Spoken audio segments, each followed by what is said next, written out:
আল্লাহ নবী সাল্লাল্লাহু আলাইহি সাল্লাম যখন আগমন হলেন সবাই জানি, আরব দেশের একটা রেওয়াজ ছিল। রেওয়াজ মানে আরব দেশের একটা প্রথা। সে প্রথাটা কি, যখন কোনো বাচ্চা ভূমিষ্ঠ হতো তো তাকে মোটামুটি 2 বছর বয়স পর্যন্ত দুধ পান করার জন্য গ্রাম্য এলাকায় পাঠানো হতো। কেন? কারণ ওখানকার আরবি কথাটা শুদ্ধ হতো। কি হতো? শুদ্ধ হতো। এবার আরবের এই একটা প্রথা যেটা সমস্ত সময় জারি ছিল, নবী মুস্তাফার আগমনের সময়তেও জারি ছিল। আল্লাহ নবী যখন আগমন করেন দুনিয়ার বুকে, কালকে শুনলেন দয়ার নবী যখন আগমন করলেন দুনিয়ার বুকে, আল্লাহ পাক কি ধরনের কুদরতকে জাহির করেছিলেন, প্রকাশ করেছিলেন। আল্লাহ নবীর আগমনের পরে সেই যুগে আরব দেশের বাইরে একটি জায়গা ছিল, যে জায়গার মধ্যে কহতসালি ছিল। কহতসালি বলতে শুষ্ক বছর, কোনো বৃষ্টি নেই, ফসল হয় না, মানুষ হাহাকার মেচে আছে, অভাব অনটনের শিকার। সে কে? হালিমা সাদিয়া রাদিয়াল্লাহু তাআলা আনহা, যেখানে ওনার বাড়ি বাপ, সেখানকার এলাকায় বুঝলেন সমস্ত জায়গায় হাহাকার মেচে আছে, একদম বৃষ্টি নেই। কিন্তু তারা আরবে অর্থাৎ মক্কায় এসে ওখানে যারা দুধ পানকারী বাচ্চা তাদেরকে নিয়ে যাওয়ার জন্য আসছেন, রেডি হচ্ছেন। কিভাবে এলেন, কিভাবে এসেছিলেন তার বিবরণ হাদিসের ভাষায় আপনাদের সামনে রাখি, তাহলে বিষয়টা বুঝতে আপনাদের আরো সুবিধা হবে এবং আপনাদের ঈমান ও আকীদা আরো মজবুত হবে। মা হালিমা সাদিয়া রাদিয়াল্লাহু তাআলা আনহা বর্ণনা করেন, হাদিসটা আল খাসাইসুল কুবরার মধ্যে আছে এবং দালাইলুন নবুওয়ার মধ্যে হাদিসটা বর্ণিত আছে। হাদিসটা কি দেখেন, মা হালিমা সাদিয়া রাদিয়াল্লাহু তাআলা আনহা বলেন, قدمت مكة في نسوة من بني سعد بن بكر يلتمس الرضع في سنة شهباء। মা হালিমা সাদিয়া বলেন, যখন শুক্র বছর শুরু হয় আমি অনেকগুলো মহিলার সঙ্গে মক্কার জন্য রওনা হলাম। মক্কার জন্য কি হলাম? রওনা হলাম একটা বাচ্চা খুঁজে, যে কোনো একটা বাচ্চাকে যদি পাই দুধ পান করানোর জন্য, তাকে দুধ পান করাবো।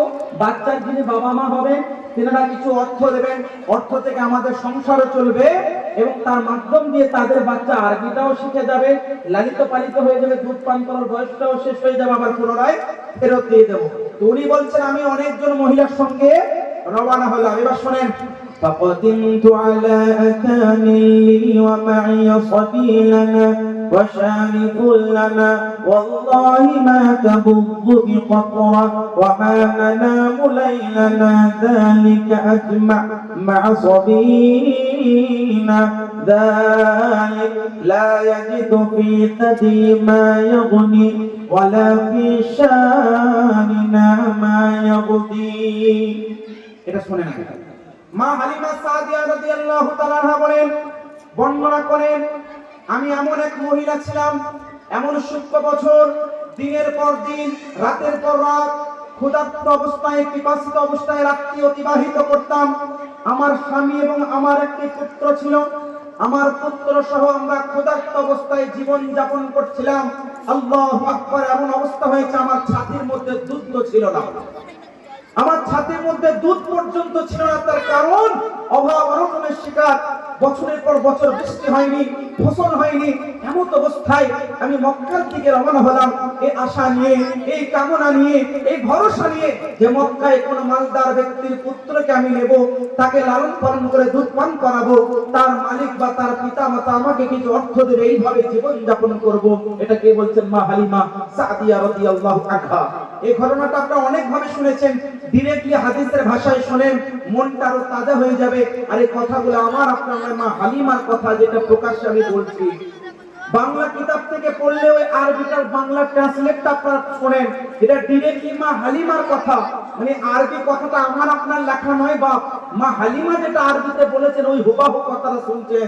মা হালিমা বলেন, ফাকাদিমনা মক্কা ফাওয়াল্লাহি মা আলিমতু মিন্না ইমরাআতুন ইল্লা ওয়াকাদ উরিদা আলাইহা রাসূলুল্লাহ ফাতাআব্বা ইযা কিলা ইন্নাহু ইয়াতীম। মা হালিমা বলেন, আল্লাহর কসম, আমাদের মধ্যে কেউ কোন মহিলা যারাই বা ছিল মক্কায় গেছিল, কেউ এমন মহিলা ছিল না যখন নবী মুহাম্মদ ওই বাচ্চা বয়সের নবী মুহাম্মদকে গ্রহণ করার জন্য দেওয়া হচ্ছিল, সব মহিলা একটাই কথা বলতো, সেটা হচ্ছে লা আকবালুহা লা আকবালুহু ফাইন্নাহু ইয়াতীম। আমি নেব না, কারণ ইনি হচ্ছে ইয়াতীম। কারণ বাপই যখন বেঁচে নেই তো অর্থ দেবেটাকে, বুঝতে পারছেন না? যখন ইনার বাপই নেই, মারা গেছেন, তো আমাকে অর্থ দেবে কে? তো কেউ নিচ্ছিল না। আচ্ছা, আরেকটা ইন্টারেস্টিং বিষয় শুনে, মা হালিমা সাদিয়া যে উটনির উপরে চেপে আসছিলেন না, যে সওয়ারির উপরে, এত দুর্বল, এত কমজোর, এখানে আছে বর্ণনা বলছি। বাকি মহিলাদের যে উটনি এত দ্রুত বেগে মক্কায় পৌঁছে গেছে যে মক্কাতে কোনো সন্তান বাচ্চা, মানে কোনো পুত্র সন্তান বা পুত্রীর সন্তান, এক কথায় দুধ পানকারী কোনো বাচ্চাই ছিল না যেটাকে মা হালিমা সাদিয়া নেবেন। বাকি দয়াল নবী মুহাম্মদকে বাচ্চা অবস্থায় যাকে দেওয়া হতো বলতো ইন্নাহু ইয়াতীম, ইয়াতীমকে আমরা নেব না, কারণ কিছুই পাবো না। সব বাচ্চা শেষ, কেউ তো নেই। এবার শুনেন, মা হালিমা সাদিয়া বলেন, ফাওয়াল্লাহি মা বাকিয়া মিন সাওয়াহিহি ইমরাআতুন ইল্লা আখাযাত রাদি'আন গায়রি ফালাম্মা লাম আজিদ গায়রাহু কুলতু লিজাওজি। মা হালিমা বলেন, এই পুত্র মুহাম্মদ ব্যতীত কেউ আর ছিল না যাকে আমি নেব। আমি বললাম আমার স্বামীকে। মা হালিমা তার স্বামীকে বলছেন। এবার কেউ যখন বাচ্চা নিয়ে কি করবেন, ওনার স্বামীকে বলছেন। মা হালিমার কথা দেখেন, আপনার ঈমান, আপনাদের শরীরের লোমটা দাঁড়িয়ে যাবে। মা হালিমার বাক্যগুলো শুনেন, আল্লাহ পাক এমনি এমনি ওনার উপরে রহমত নাযিল করেননি। ওনার স্বামীকে বলছেন, ওয়াল্লাহি ইন্নী লাআকরা আন আরজি'a মিন বাইনা সাওয়াহিবি লাইসা মা'i রাদি' লাআতিqa তালিকান ইলা যালিকাল ইয়াতীম ফালা আখিযান্না। মা হালিমা বলে তার স্বামীকে, শোনেন, আল্লাহর কসম, আমি আমার বান্ধবীদের কাছে বিনা সন্তানে যেতে পছন্দ করব না। খোদার কসম, আমি এই বাচ্চাকেই নিয়ে যাব। তার স্বামীকে বলছেন মা হালিমা সাদিয়া রাদিয়াল্লাহু আনহা। তারপরে বলেন, ফাযাহাবতু ফাআখাযতুহু ফামা হুয়া ইল্লা আন আখাযাতুহু ফাজি'তু বিহি রিহলি ফাআকবালু আলাইহি ফাদিয়ায়া বিমা শাআ মিন লাবান। এই কথাটা শুনেন, মা হালিমা বলেন, আল্লাহর কসম, যেমনি আমি এই বাচ্চা মুহাম্মদ মুস্তাফা সাল্লাল্লাহু আলাইহি সাল্লামকে কোলে নিলাম, আল্লাহু আকবার, ইল্লা আন আকাদাতুহু ফাজিতু বিহি রিহলি, আমি যেমনি আমার সাওয়ারির কাছে এলাম, আল্লাহর কসম করে বলি, হঠাৎ করে আমার ছাতির মধ্যে যেন আল্লাহর কুদরতে দুধ অটোমেটিক্যালি আল্লাহ পাক সৃষ্টি করে দিলেন। সুবহানাল্লাহ, সুবহানাল্লাহ। এরপরে মা হালিমা বলেন, ওয়াশারিবা হাত্তা রাওয়া ওয়াশারিবা আকুহু হাত্তা রাওয়া, সঙ্গে সঙ্গে নবী মুহাম্মদকে দুধ পান করালাম এবং আমার পুত্রকে দুধ পান করলাম। তারা উভয়ে দুইজনে পেট ভরে দুধ পান করলেন। তো দয়াল নবীর মুজিজা আল্লাহ পাক নবী মুহাম্মদ সাল্লাল্লাহু আলাইহি সাল্লামের ওসিলায় মা হালিমা সাদিয়া রাদিয়াল্লাহু তাআলা আনহাকে আলামত দেখিয়ে দিলেন যে শুনে নাও, यतीम वो दुनिया वालों के लिए है, तमाम यतीमों के खैर खां नबी मुस्तफा है। মা হালিমা সাদিয়া রাদিয়াল্লাহু তাআলা আনহা এটা করার পরে বলছেন, আমি আমার সন্তানকে দুধ পান করালাম। এবার শুনেন, এরপরে বলেন, ওয়াকামা সাহিবি ইলা শারিকিনা তিলকা ফাইদা ইন্নাহা লাহাফিল ফাআলিবা মান শারিবা ওয়া শারিবতু হাত্তা রাবাইনা ওয়া বিদনা বিখাইলাইলা। আমি এবার এলাম আমাদের তাম্বু, যেখানে তাম্বু গড়েছিলাম, যেখানে আমরা থাকছিলাম, এসে দেখছি হঠাৎ করে যে উটনি ছিল না, বা ওই উটনি দেখছি আবার উটনির মধ্যে যে একদম শুকিয়ে গেছিল, ঠিক মতো চলতে ফিরতে পারছিল না, তার মধ্যে এত দুধ চলে এলো আল্লাহর রহমতে। দুধ দোহালেন আমার স্বামী, তাই বলছেন মা হালিমা, দুধ দোহালেন, ওই দুধ আমিও পান করলাম, আমার স্বামীও পেট ভরে পান করলেন। এটা আল্লাহর রহমত। দয়াল নবীকে শুধু স্পর্শ করার জন্য এই কারামত, এই মুজিজা, এই কুদরত আল্লাহ পাক রব্বুল আলামিন প্রকাশ করলেন।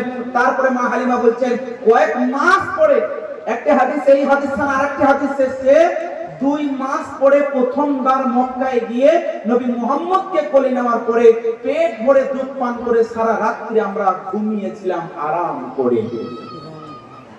তারপরে فقال صاحبي يا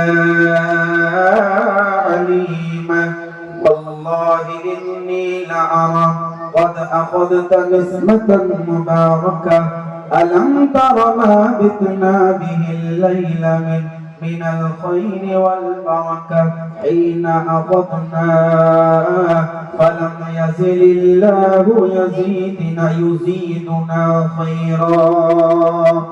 মা হালিমা সাদিয়াকে অন্যান্য মহিলারা ওনার সাথীরা বলে কি ব্যাপার, তোমার চেহারার মধ্যে চমক দেখতে পাচ্ছি, এক ধরনের আলামত দেখতে পাচ্ছি, কি ব্যাপার, একটি নূর দেখতে পাচ্ছি তোমার চেহারার মধ্যে চমক।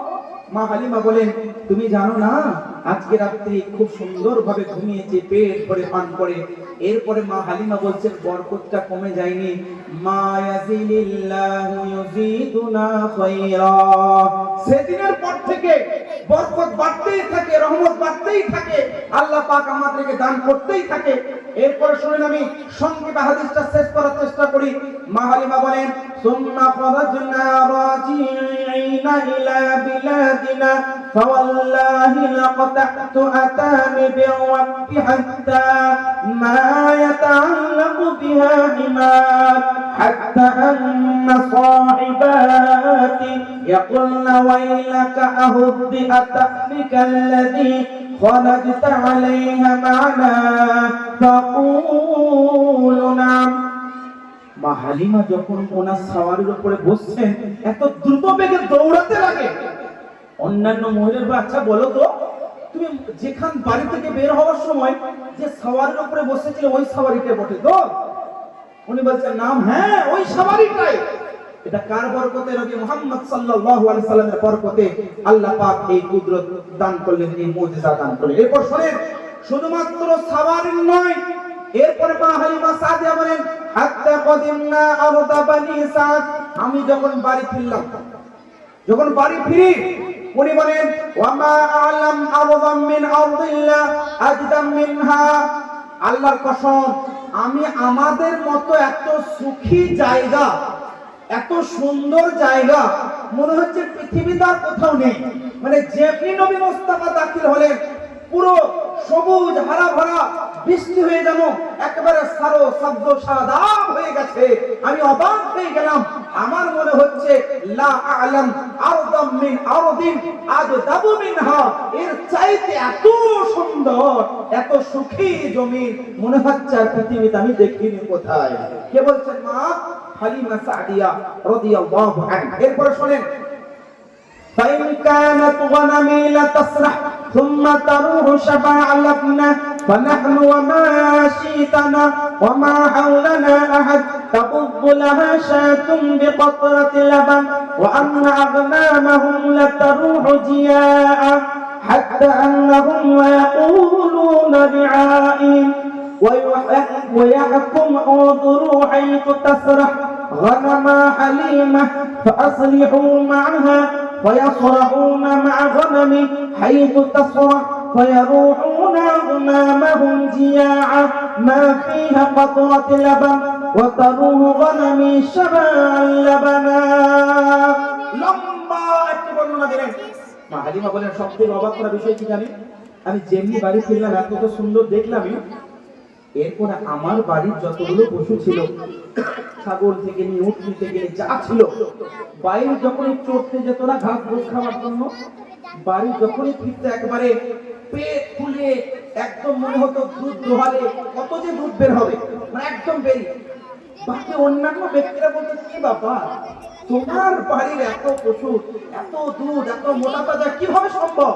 তো অন্যান্য ছাগলের ভেড়া বা দুম্বা বা উটনির যারা মালিক ছিল তাদের গোলামকে বলছে উনজুরু গানামা হালিমা, মা হালিমার ছাগলগুলোকে দেখো তো কোন দিকে নিয়ে যাচ্ছে, তার চারওয়াহা তার রাখাল কোন দিকে নিয়ে যাচ্ছে দেখো তো। যেদিকে নিয়ে যাবে সেই দিকে তুমি নিয়ে যাও, সেই দিকে নিয়ে যাও। কেন? তখন অন্যান্য ছাগলের মালিকের কথা শুনে তার গোলামরা মা হালিমার ছাগল যেখানে চড়তো, ওই ছাগলের সঙ্গে তাদের ছাগলগুলো যখন চড়তে লাগলো, পুনরায় তাদের ছাগলগুলো আবার দুধ ভরা অবস্থায় পেট ফুলিয়ে বাড়ি ফিরছে। এখান থেকে একটা জিনিস বুঝতে হবে, সেটা কি? নবীর স্পর্শে মা হালিমার উপরে আল্লাহ বরকত দান করলেন, মা হালিমার ছাগলের উপরে বরকত দান করলেন।